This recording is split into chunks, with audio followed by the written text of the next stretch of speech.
Dear Commissioner, over these past few weeks we have been collecting and documenting evidence on the crime scene you have assigned us. We have also performed many experiments in relation to solving Ana Garcia's death.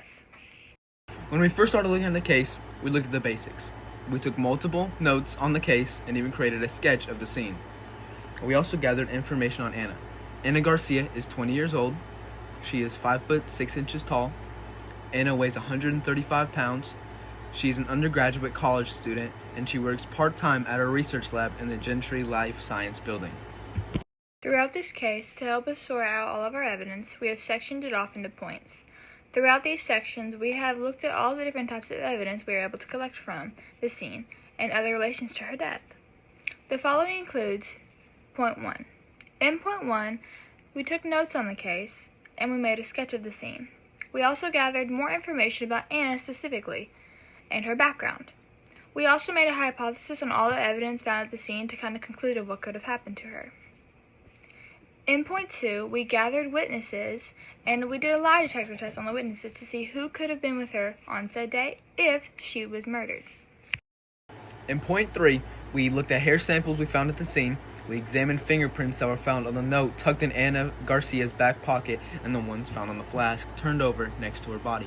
We also looked at social media evidence to gather Ana's whereabouts before the crime happened. We created a timeline over Ana's whereabouts leading up to her death. We also made a hypothesis on if Ana was alone during her death. In Point 4, we did blood testing to reveal whose blood was at the scene of the crime. In Point 5, we collected DNA evidence to know whose DNA it was and to make sure that the blood was actually blood.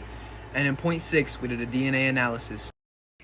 Throughout these experiments and note-taking, we have discovered that Ana did suffer a bad head injury from soccer practice and had a huge bruise on her forehead.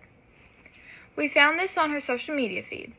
She also took painkillers that day for her headache. We also searched through Ana's phone and found that she had a study meeting with Dominic Hall.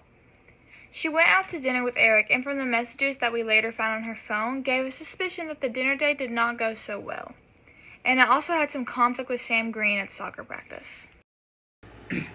We also looked at fingerprints and blood found at the scene. The blood was confirmed to be Ana's blood, and we determined that she had fallen and hit her head on the table.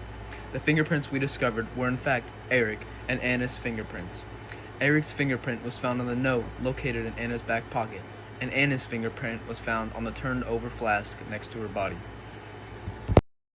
With all the evidence and conclusions that we have made, we have confirmed that she was most likely alone at her time of death. And this really may just be an accident. We will get back to you once we confirm our suspicions. Have a good day.